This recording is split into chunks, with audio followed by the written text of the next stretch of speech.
जय हिंद दोस्तों। आज की इस वीडियो में हम समझेंगे क्लास 12th की पोएम नंबर 2 कीपिंग क्वाइट की सेंट्रल आइडिया, जो कि बोर्ड एग्ज़ाम के पर्पज़ से बहुत इंपॉर्टेंट है, इसलिए आप इसको लिख लीजिएगा, अच्छे से समझ लीजिए। आज मैं इसको आपको एक एक वर्ड की हिंदी बताने वाला हूँ, जिससे आपको याद करने में आसानी हो। तो चलिए स्टार्ट करते हैं।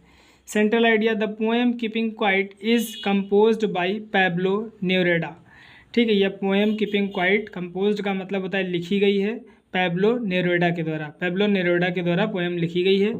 द पोएट, कवि, आस्क्स मतलब कहता है, ऑल द ह्यूमन बींग्स सभी मानव प्राणियों से।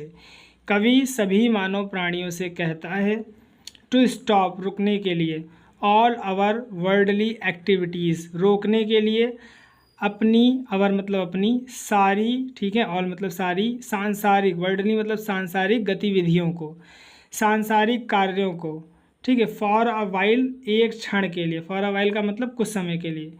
कवि हमें कुछ समय के लिए, ठीक है, कवि सारे ह्यूमन से कहता है कुछ समय के लिए अपनी सारे सांसारिक कार्यों को, ठीक है, अपने सारी सांसारिक गतिविधियों को रोक दें।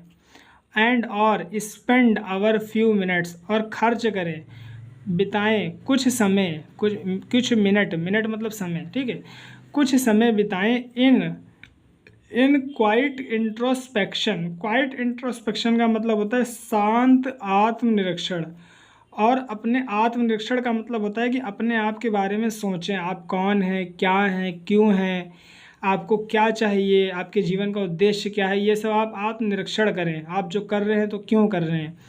तो कवि कहता है कि कुछ मिनट अपने आत्मनिरीक्षण पर शांत होकर के बिताएं, ठीक है, स्पेंड करें, खर्च करें। It will keep us to understand ourselves. तो जब आप आत्मनिरीक्षण करेंगे तो यह आत्मनिरीक्षण, इट जो है आत्मनिरीक्षण के लिए यहाँ पे आया है, यह आत्मनिरीक्षण मदद करेगा, ठीक है। विल कीप अस हमें शांत, समझने में, समझाएगा, ठीक है। Keep us understand ourselves, यह हमें खुद को समझने में मदद करेगा, ठीक है।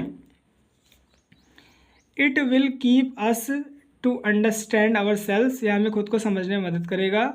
वी आर इन ट्रबल, कवि कहता है कि हम समस्या में, हम परेशानी में, ट्रबल का मतलब परेशानी, बिकॉज क्योंकि, वी ऑलवेज रिमेन इन हरी, हम हमेशा रहते हैं, बने रहते हैं, रिमेन का मतलब बने रहें, इन हरी, आ भी लग सकते हैं, इन हरी, हम जल्दी में रहते हैं, हम हमेशा जल्दी में रहते हैं।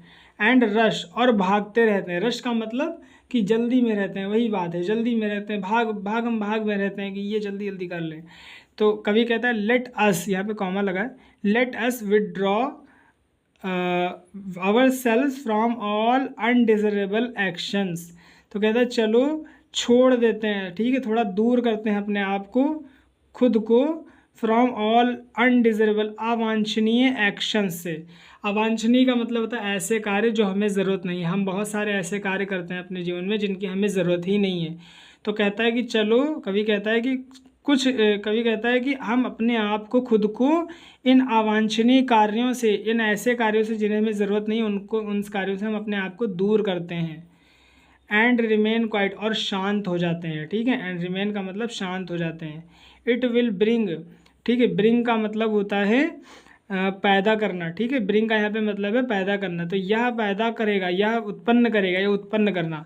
ऑल टुगेदर, जब हम ऐसा कर लेंगे, हम अपने आप को सारे ऐसे कार्यों से दूर कर लेंगे जिन्हें हमें ज़रूरत नहीं है, अनडिज़रेबल एक्शन से, तो यह हमें क्या करेगा, शांति प्रदान करेगा और हम में एकजुटता पैदा करेगा। It will bring all together, all together का मतलब होता है एकजुटता, यानी एकता, यह हम में एकता पैदा करेगा।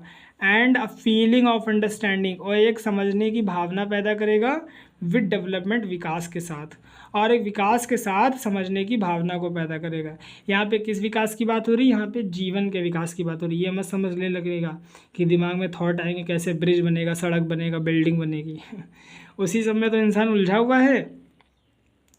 एक विकास की, समझ की भावना को विकसित करेगा कि कैसे हम अपने माइंड को डेवलप कर सकते हैं, कैसे हम अपने जीवन को डेवलप कर सकते हैं।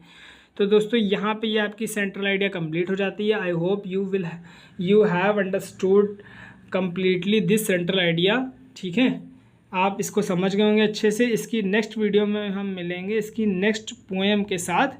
आज के लिए इतना ही। Thank you very much.